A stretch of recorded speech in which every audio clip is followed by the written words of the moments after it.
Well, hello everyone, and welcome to Similarweb Sales Tales, a brand new series of exclusive interviews where I sit down with sales leaders from a range of different industries and regions to gather insights, stories, and recommendations into what makes a successful commercial operation. I am delighted today to be joined by Nico del Pino, VP of Sales at dLocal.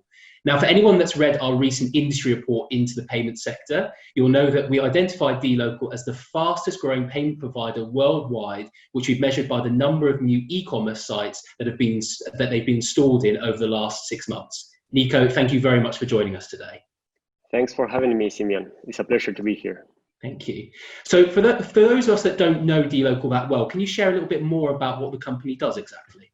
Yes, of course. So dLocal is a payments company, and we focus on building enterprise solutions for those companies that want to navigate emerging markets in a more efficient way. So basically, we have two main products. This is pay-ins and payouts.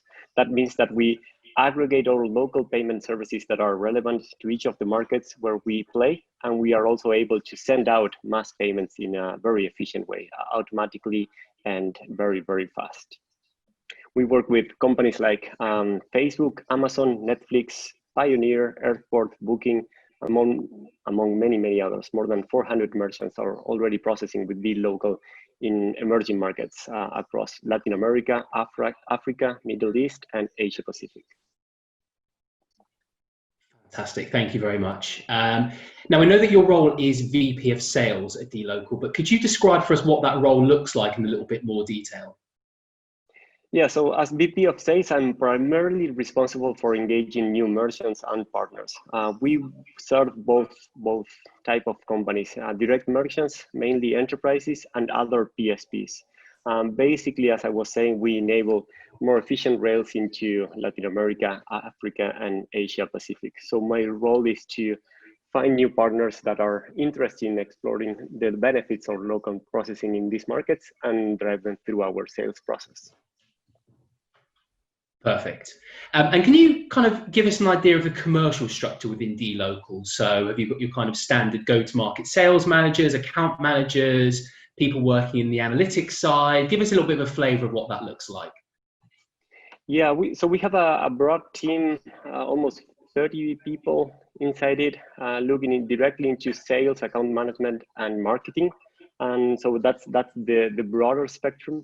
A few of us focus exclusively on sales, and then most of us deal with account management and sales. For us, it's all about building relationship with the merchants we work with. And then we have a marketing team supporting us on the back end. So sending out those mass campaigns in order to let people know who dLocal is and what is it that we are actually doing. So I would breaking it down between sales, account management, and marketing. That's the structure. That's very interesting, actually, because a lot of discussion we have with commercial teams, they're trying to kind of work out how best to partner with their marketing teams. It sounds like you guys are doing that quite well. Could you give us a bit more of a flavor of how the commercial and the marketing team kind of work together? Yes, I think we go hand in hand, and that's pretty much part of the success I think we're having lately. So, for example, each of the merchants that I engage, I consider them quite unique in their own way because they all have different needs, different customers who are used to different payment methods, and they're based in different regions of the world. So most of our marketing materials, for example, they do need to be customized for each of the partners. The same way we try to accommodate our payment process to each of the companies we work with. So working really close with the marketing team truly enables me to be directly connected in the best way with the merchants that I engage, and letting them know that we are thinking about them in a unique way. It's not that they're receiving this copy-paste service of dLocal that will enable you to process payments in these markets. No, that's not what we do. We, just for further references, so behind one API, once you integrate with dLocal, you can access 20 markets and more than 300 payment methods. So that's a lot, and that might be overwhelming for most merchants. They don't really need to know about 300 payment methods, and no one wants to offer 300 payment methods to their users. So our role is to really navigate and customize our services to those merchants, being sure that they are truly taking whatever is relevant for them at the right time. Fantastic. Now, I'm sure you'd be all fascinated to hear of any changes that you've made to your commercial strategy during the COVID-19 crisis, and kind of when you made that decision to pivot strategy, if you did indeed do that. Yeah, well, yeah, I mean, we are all under a new reality here. Working from home, I think that's the natural. That was a radical change that we had to take. Most of our team is based in Montevideo, Uruguay, more than 200 employees working over there. And from one day to the next, they all had to work from home. We had to stop all travels and face-to-face meetings and all events. That pretty much affected the sales team. So our approach, and this was a decision that the leadership did very, very early on, was to truly remain closer than ever to our merchants, letting them know that we are here to support them, even when the time presented truly challenging for several of our merchants. Have in mind that we are industry agnostic, so we serve companies that benefited from the pandemic, like food delivery companies, streaming companies, online games, for example. But we also serve those that were affected the most, like the travel industry or the rideshare industry. So making sure that they could rely on dLocal as a trusted advisor in the local territory.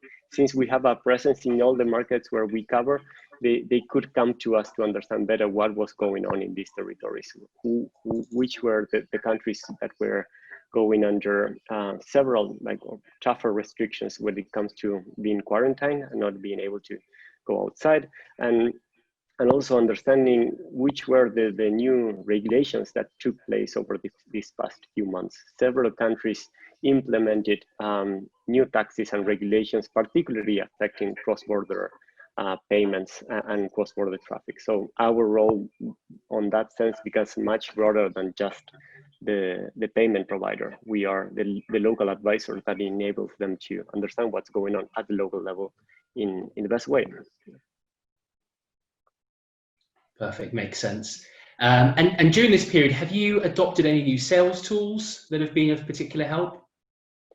I think I'm using LinkedIn much more than ever. I've always used it, but I found myself spending more time on it and being more outspoken, posting news and updates on the company and reaching out to people just to check on them. One thing that I truly appreciate that over the past 2 years, dLocal has been dedicating a lot of time and effort to build a robust CRM system that we could rely on, and truly making our lives much simpler these days, where everybody's working from home, and otherwise, if we didn't have a good CRM process on board, I think we would be struggling. So I appreciate that is paying off this time. Other than that, I don't think we've implemented a new system or a new tool. I think it has to do with knowing that what we were already using it has been proven to be effective, and naturally spending more time at home on the computer and going digital in everything that we do. I certainly think LinkedIn is a tool that we've all probably used a lot more since the pandemic, whether it's reaching new contacts or posting interesting insights. We do that a lot at Similarweb, just constantly posting insights into what's going in the market. It's definitely something I personally have been utilizing a lot more since the pandemic, and will continue to do so for sure. Absolutely.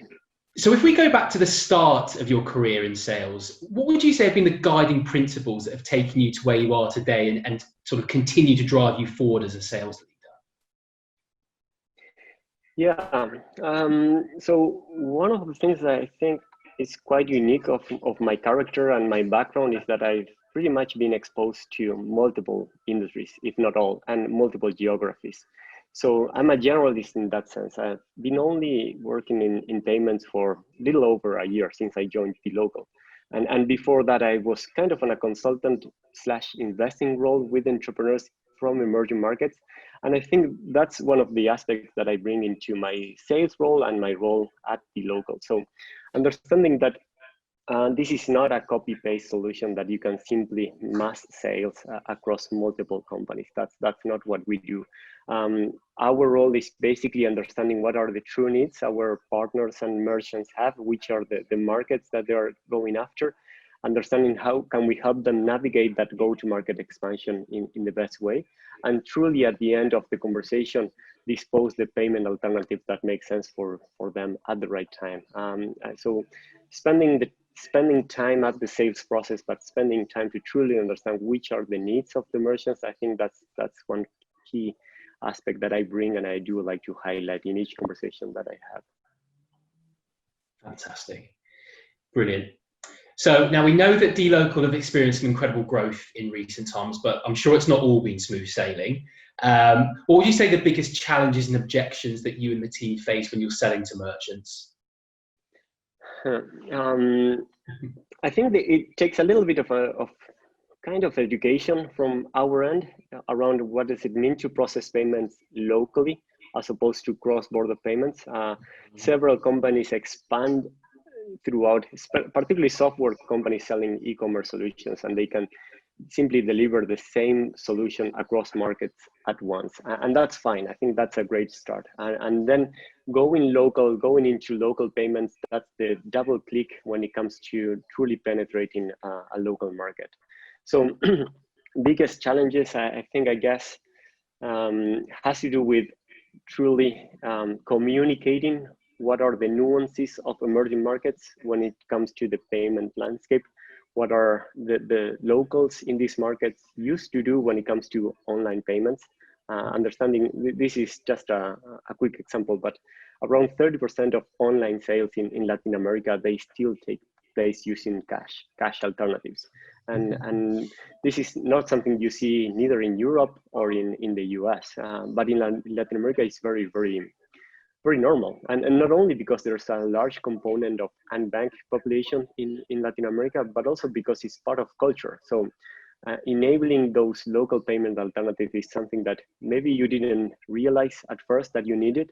And after you go into what's going on into each of these markets, understand what are people using to pay for online sales, that's where dLocal becomes that trusted partner in the first place that help you educate on that particular market. And then we do have the solutions you're looking for if you're truly looking to reach, to penetrate that particular market in the best way. I'm not sure if this was clear, but the way we operate in this market is by having a local entity in each of the markets where we operate. So we do have dLocal Brazil, dLocal Mexico, dLocal Colombia, and across 20 different markets, we operate under that local entity. So from that local entity, we can connect directly with the acquirers for credit card processing and be more efficient in terms of converting those cards payments. And we can also aggregate all alternative payment methods from e-wallets to cash to local bank transfers. Our role is simply to offer everything that's relevant for the local user when it comes to online payments. Now, one of the biggest pain points that we encounter with commercial teams consistently is ensuring that the sales teams are continuously growing their pipeline, but also focusing on closing the current opportunities at the same time. So how are you guys doing that at dLocal, and any advice you can give to us on that? Yeah, we think about it as taking different roles in the way we approach a new merchant or in the way we go out and build our pipeline. So many times, and I think this is my role most of the times, we are hunters and we go after those key accounts that we truly want to engage in the short term, and we're truly persistent and scrappy in order to find the ways to get to them. And many other times we're, let's name them, farmers, where we are simply building those long-term relationships that at some point will come up to us as clients, or we'll close that partnership agreement. Our sales cycles varies. Sometimes it's shorter than others, but we definitely want to build those long-lasting relationships and build healthy partnerships with our merchants.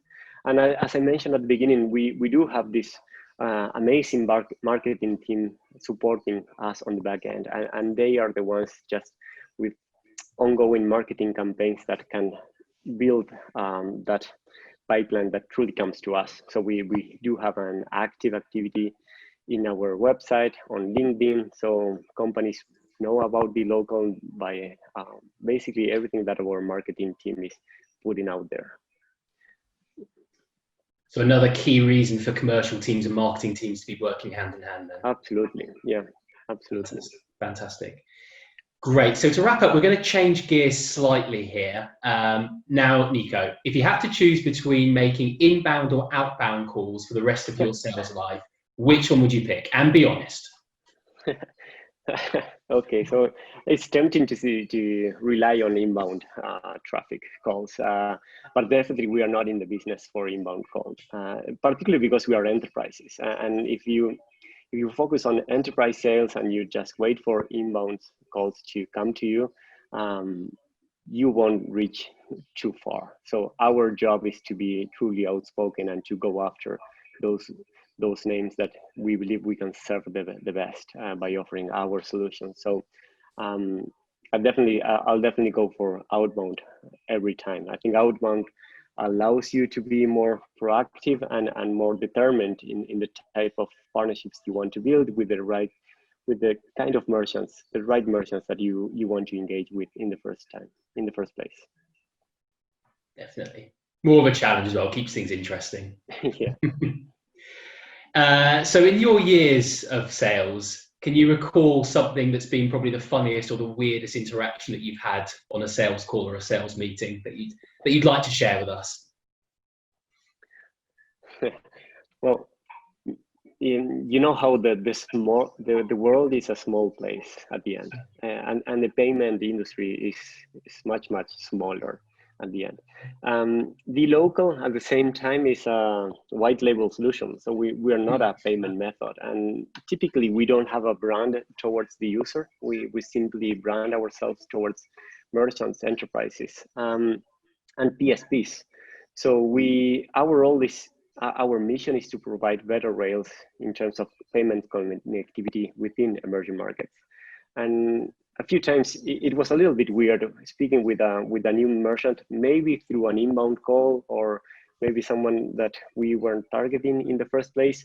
And after understanding who's their current PSP and what is it that they're offering in emerging markets, we realized that we as dLocal, we are already processing their volume through one way or the other. And that again is because we serve plenty of PSPs that have maybe a main focus in developed markets, Europe or the US, and they simply rely on dLocal to offer that extra connectivity into Latin America, Africa, and Asia. So that's kind of weird, but it's always nice to be outspoken about, look, we are already processing your traffic through this PSP. Why don't we have a broader conversation about what's working, what's not, and how can we make it better? A quick icebreaker makes the conversation much easier. Correct. Perfect. And then the final thing I just wanted to ask you, is there anything unique, sort of different that you'd say about the dLocal sales team that you'd like to share with us? So, well, maybe this came up a couple of times already, but I think it's the concept of collaboration, which is kind of weird in sales team, because naturally sales leaders, they all have their own quota, KPIs and goals to fulfill throughout the quarter. And that is not necessarily going hand in hand with collaboration among different colleagues from the same team. I think the one aspect I like about the collaboration that dLocal brings is that we do have some internal industry experts. So the go-to person whenever working on a deal in travel, in ride sharing, or whenever speaking with another PSP, we have one person that can relate the latest story on what's going on in that industry, can put us up to speed in terms of the ins and outs on that industry, and can definitely help us make a stronger proposal when it comes to engaging that potential partner. So I think that spirit of collaboration that we truly hide on our weekly meetings, on our goals, is something that will, or is making everybody's lives much simpler at dLocal. Otherwise, this is an ever-evolving industry with ever-evolving new companies coming. So we wouldn't be able to handle that scaling phase if we weren't to rely on each other, on how to support each other whenever it comes to delivering the best advice and service. A lovely way to wrap up. Nico, thank you very much. Nico del Pino, VP of Sales at dLocal. Thank you so much.